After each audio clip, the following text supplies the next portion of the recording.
What's happening, guys? We are in my hometown, Coventry, Connecticut. It's a beautiful spring day. I'm at my friend Dave Chapdelain's house.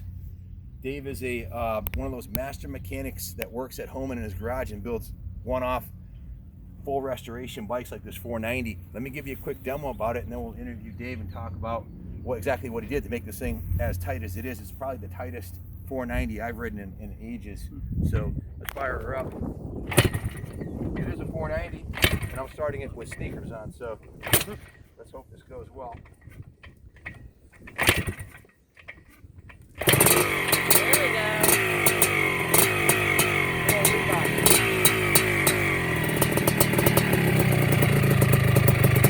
What's the idle on this thing?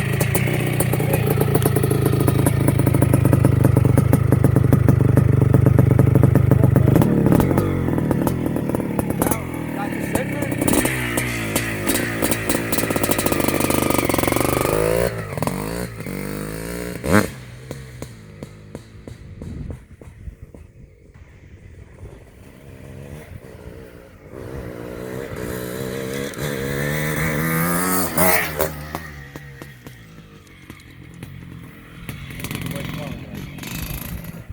Yeah, don't hit the white flower garden. Not good.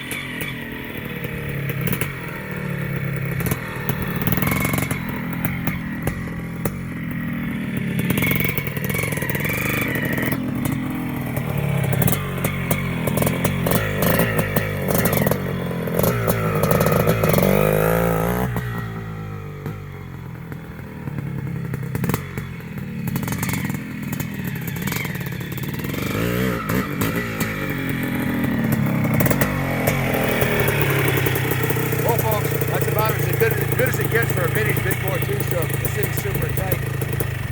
Those of you that follow our channel, you probably heard me tell you the story before.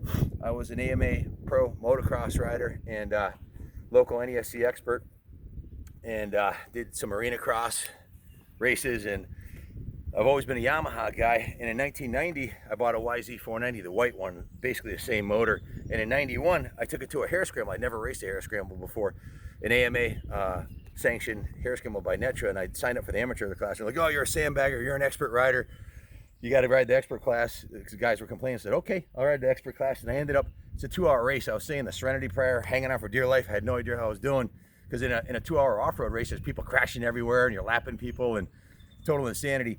And I ended up winning my first pro hare scramble race at Netra at Greylock, which is a pretty tough track. But I had a total flashback riding this thing. They're so torquey. Coming up the hill in third gear, it's a pretty steep hill. I don't know if you can see it, but crack the throttle, I'll stand right up. A lot of flywheel effect on these, and this is a really special piece. Dave, come on over here. I want to go over we had already talked about what Dave had done to the bike. One of the key upgrades Dave did is he put a 5-speed transmission. These are normally a 4-speed, and he upgraded to the WR transmission, right? Well, it's the IT490. Yep, IT490. Yep, not so WR. it's the enduro bike. And you did a frame off restoration, and Yes. I guess I want to say that Dave's shop reminds me of the same one that James Hollerick has at the Northeast Trail Bike Museum. One guy operation, and he's got everything in the basement to zinc plate and sandblast and redo a bike. And Dave, I think you had said that you had about $5,000 tied up in the restoration of this thing, and you've replaced pretty much everything on the bike except for A few pieces here and there. a couple pieces here and there. Starting with the frame. This frame, tell us roughly what exactly you did to it. Okay, the frame was I picked that up in Arizona off a guy, Mark's Vintage Swap Meet webpage. He advertised it as being perfect, nothing bent, no strip threads. Every little tang was on there, perfect. It's pristine, the frame. I've Yeah, never it is. seen a nicer one. Even got the nice little clutch cable thing, hook right there. No dents in the frame rails, just Looks perfection. nice and straight. Never flipped. So you started with a beautiful frame, and you sent that out, had it powder coated, and then the engine, it has an NOS Yamaha crankcase on here. The previous original case must have been cracked, so it's got a new crank that the previous owner had done before you got it, right? The new crankcase? Yes. Yeah, it looks to me the guy I bought it from he bought it from a guy who just had it rebuilt, had a bunch of work done. This guy rode it maybe once, he stored it in the shed for 7 years. The Kickstarter's like brand new, clicks like a brand new, it even has the rubber thing. Is that a new Kickstarter too? That came with the bikes, I'm sure it is. and then Kickstarters alone, if you can find them on eBay, they go for $200 a piece. in the cylinder, you had bored fourth over by Power Seal to match a fourth over Yamaha OEM piston ring circlip top end bearing. All that was. I'm not sure if it's a Yamaha OEM piston. Oh, maybe it's a Wiseco. It might be a Wiseco. Okay, I don't think it's I don't specified. remember now. But it was fourth over, and they matched the cylinder to the piston. The pipe, there's not a single dent in the pipe, which is remarkable. It has the Yamaha energy induction on the stock original boot, which is not cracked, but carb is in mint shape. The clutch works beautifully. Is it a new clutch also? Nope. The previous owner must have done it when he did the crank. Best parts of both bikes. Yep. So. And the clutch is perfect. The crank, I think you had mentioned you did crank seals on it. Yep, crank seals, crank bearings, every bearing in the engine. Every bearing seal in the engine. That's why it doesn't vibrate like they normally do. Every bearing on the frame. Wow. Wheels, steering head. Wow. You did wheels bearings, steering head bearings, swing arm bearings. Yep. Shock bushings, linkage bearings.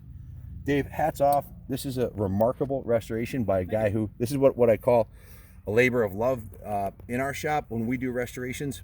You know, we're restoring bikes to sell for a profit. So sometimes, you know, you want to get the bikes done quickly, and we try to get them done in like 80 hours, right? That's about what we try to get a bike done in, frame off, because we bill out our labor at $90 an hour. Okay. So, and it adds up quickly, obviously. So, and we're rebuilding them for ourselves to resell. So on this one, you said you had spent like 3 years building this thing, right?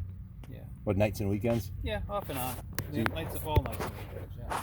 Beautiful job. The plastics are, this looks like a brand new plastic set on this. Fenders are new. The side panels are new, but the tank is cleaned up and polished. It's beautiful. Yeah, Metzler front tire. The forks aren't all gouged up.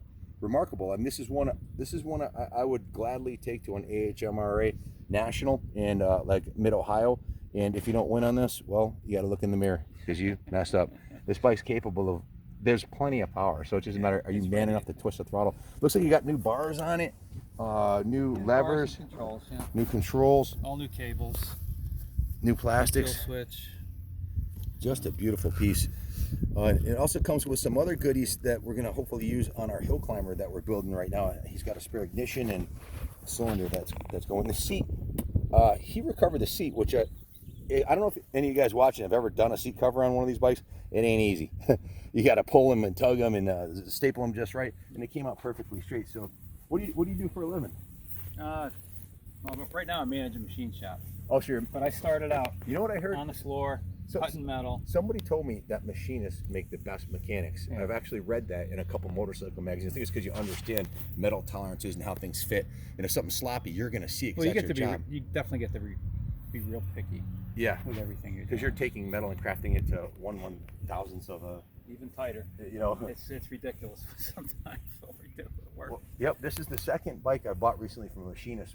We did a Bultaco and an Osa that a machinist had done, and everything was just like perfection. So well done. Thank you very much. Sure. It's a beautiful piece. I'm going to enjoy riding social this. Distancing. Yeah, so much for that. Yeah. Yeah. So thank you for letting me ride the bike. Sure. Thanks everybody for watching. And before we sign off, I got to show you this over here. Look at this XR250 that you built. This is a really cool piece too. Clark oversized tank, special bars, grips, levers, endurance computer. Replace the tires. Look at the rims, XL rims, pegs. We were talking earlier. I'm building. You guys who watch us every day know that I'm building an XR250 right now, a newer one. I know 3. The one we're building. This is a 93. 93. So this is 10 years older. This is a little bit more old school with the white frame, super chat pipe. Just a beautiful piece.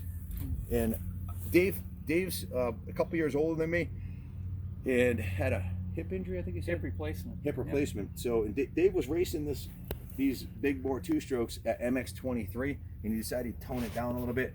Nothing better to continue riding and having fun than a Honda XR250. The suspension's real plush. It's got a nice thick seat, and if you've been injured and you want to continue riding, these big bore 2-strokes, they kick back. And if it backfires or something, and it's a lot of power, people flip these over all the time.